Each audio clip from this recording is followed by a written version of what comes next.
박현경 기자의 인사이드 아메리카. 네, 박 기자 어서 오십시오. 네, 안녕하십니까. 네, 자, 이 미국에서 연봉이 높은 직업 탑 10이 발표가 됐습니다. 네. 우리가 어느 정도 예상할 수는 있었는데 어떻게 나왔습니까?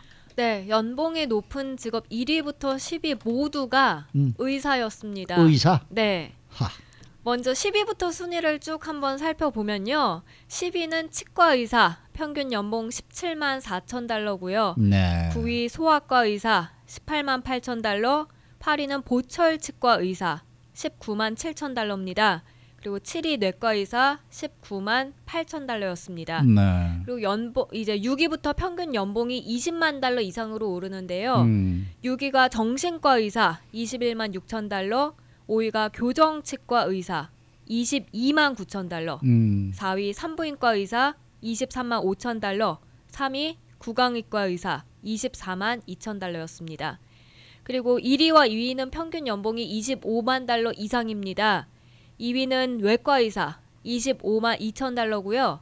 1위가 바로 마취과 의사, 몇 년째 바뀌지 않는 것 같습니다. 평균 연봉 26만 6천 달러로 나타났습니다. 저는 마취과 의사가 1등이라는 거는 공감하는 게, 제가 지난해 이제 다리 수술을 하는 일이 있었는데요. 그때 이제 보험이 적용이 돼서 이제 수술을 받았는데 보험 내역서가 오잖아요. 나중에 네. 보험서에서 전체 그 수술 비용이 한 16,000달러 정도가 나왔는데요. 10,000달러 이상을 마취과 의사 선생님이 가져가셨더라고요. 예. 그래서 정말 마취과 선생님들이 돈을 많이 버시는구나. 예, 그렇게 생각을 했었어요. 그 마취과 의사가 왜 그럴까? 그게 네. 마취를 시키는 것이 위험성이 있기 때문 아닐까요? 예, 생명이 왔다 갔다 할 그렇죠? 테니까. 네. 예. 근데 지금 말씀해주신 1위부터 10위까지 직업이 모두 의사란 말이죠. 근데 네. 의사도 다 자기의 전공 분야가 다르기 때문에 거기서 받는 스트레스도 차이가 좀 있을 것 같아요. 네. 연봉이 다 높다고 좋을 수만은 없을 텐데요. 이제 연봉이 어느 정도 높으면 그 안에서 그나마 스트레스를 덜 받는 직업을 택하는 분들이 많지 않을까 싶습니다. 네. 이 탑 10 안에서도 좀 스트레스를 덜 받는 의사가 있었습니다. 네. 바로 교정치과 의사입니다. 교정치과 네. 의사. 우리 문대원 박사. 그러니까요. 네. 네. 의료직이지만 그래도 응급 상황을 다투는 일이 없잖아요. 그래서 네. 그게 큰 장점으로 꼽혔고요. 네. 그리고 근무 시간 조정도 가능해서 일과 삶의 균형을 어느 정도 맞출 수 있다는 점, 이게 역시 스트레스가 적은 이유 중 하나로 분석됐습니다. 네. 그리고 치열 교정의보다는 스트레스가 높지만 역시 평균 수준을 맴도는 이제 고소득 직업으로는 치과의사 그리고 검안의가 뽑혔는데요. 네. 검안의 같은 경우에 연봉 탑 10에 들진 않았습니다. 평균 연봉 11만 달러 수준입니다. 네. 그런데 역시 총각을 다투는 일이 좀 드물다 보니까 역시 장점으로 꼽혔습니다. 반면에 일반 외과 의사 그리고 또 산부인과 의사는 스트레스가 상당히 높은 편에 그렇겠죠. 속했습니다. 그러니까 피를 많이 보니까요. 특히 산부인과 의사는 뭐 임산부가 언제 뭐 시간 정하고 나옵니까? 네. 그러니까 그냥 수시라도 물러나가야 되니까. 네. 네. 그리고 연봉 1위였던 마취과 의사도 요즘 그러니까 워라벨이라고 하죠. 워크와 라이프 스타일의 밸런스해서 네. 이제 이 워라벨이 좀 낮은 편으로 나쁜 편으로 나타났습니다. 네. 근데 의사 외에 다른 직업들을 좀 보았을 때 스트레스가 좀 덜하면서 연봉이 높은 직업은 뭐가 있습니까? 네, 수학자가 있는데요. 네. 근데 이 수학자는 평균 연봉 10만 3천 달러인데 스트레스가 심하지 않으면서 그래도 연봉은 꽤 높은 편에 속했습니다. 수학자. 네. 네. 그리고 또 25위, 탑 10 25위 안에 든 직업 중에 조금 눈에 띄었던 게 바로 발 전문의였습니다. 14위였습니다. 연봉 14만 8천 달러였고요. 네. 그리고 비즈니스 운영 관리자가 12만 3천 달러로 12위, 또 11만 2천 달러의 정치 과학자가 24위에 자리했습니다. 네. 네. 자, 지금까지 말씀해 주신 건 저희가 연봉 기준으로 살펴본 건데요. 정말 최고의 직업은 또 따로 있죠. 그렇습니다. 그러니까 지금 말씀드린 게 US 뉴스앤월드 리포트에서 매년 발표하는 자료를 바탕으로 전해드린 건데요. 네. 근데 여기에다가 이제 연봉 그리고 고용 시장, 앞으로의 그 직업 성장 가능성, 또 스트레스 강도, 그리고 마지막으로 워라벨, 이 워크라이프 밸런스를 종합해서 베스트 잡을 꼽습니다. 네. 근데 2019년도 최고의 직업은 소프트웨어 개발자로 꼽혔습니다. 네. 연봉은 10만 2천 달러고요. 앞서 전해드린 부분에서 전체적으로 다 좋은 점수를 받았습니다. 그래서 10점 만점에 8.3점의 점수를 받아서 1위에 꼽혔습니다.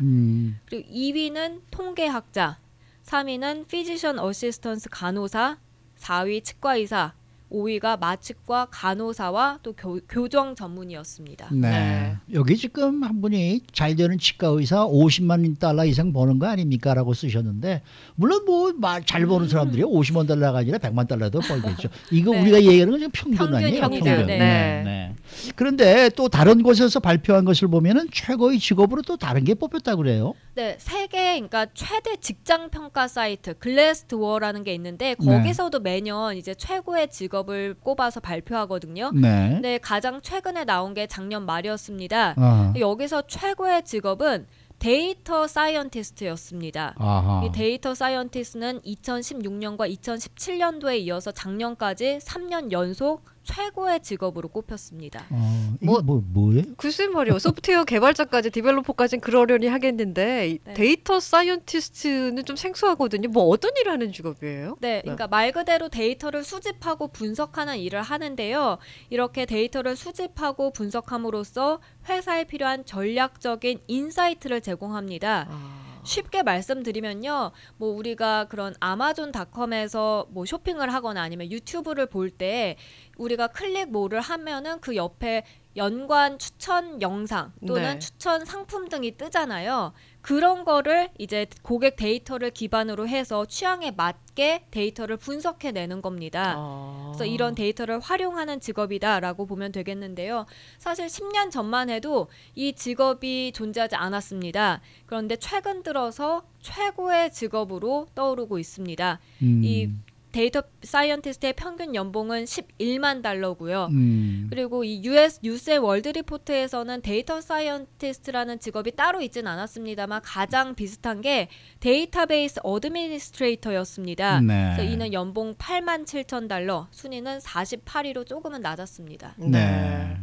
그런가 하면 아주 재미난 조사가 발표가 됐어요. 이 자수성가한 많은 억만장자가 부자가 되기 전에 가장 많이 가졌던 직업이 무엇이 있다. 이게 뭡니까? 네, 바로 세일즈, 영업입니다.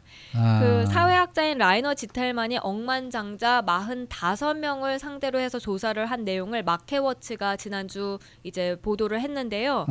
부자가 되기 전에 가장 많이 거쳐간 일이 바로 영업이었습니다. 영업 부문은 다양했고요. 모조 보석상부터 화장품, 중고차 라디오, 자동차 바퀴 림 판매상 등이 있었습니다. 심지어는 차음제로 사용되는 낡은 계란 상자를 파는 일을 하는 사람도 있었던 것으로 나타났습니다. 네. 그리고 유명인들도 꽤 있었는데요. 이 유명 래퍼죠. 카냐 웨스트는 의류업체 갭에서 판매원으로 일을 했었고요. 영화배우 조니 뎁과 제니퍼 애니스톤은 텔레마케터 출신이었습니다. 그리고 넷플릭스의 최고 경영자죠. 이 리드 헤스팅스는 청소기 방문 판매원이었던 것으로 조사됐습니다. 그 KFC의 창업자 우리 할아버지 네. 분께서도 예전에 냄비 세일즈 하셨다 그러잖아요. 예, 그거 창업하시기 전에 아주 늦은 나이에. 네. 저희 회사에서도 가장 월급을 많이 받는 사람이 영업국 직원들입니다. 네, 그러니까 여러분들 영업으로 우선 이 좀 일을 하시면서 장래를 보시는 게 훨씬 앞으로 돈을 더 많이 벌 수 있는 그러한 직업을 갖게 되지 않을까 이런 생각이 드네요. 네. 우리는 끝났는데 이제. 네. 그러니까 우리 박경영 씨는 네. 의사만 찾으세요.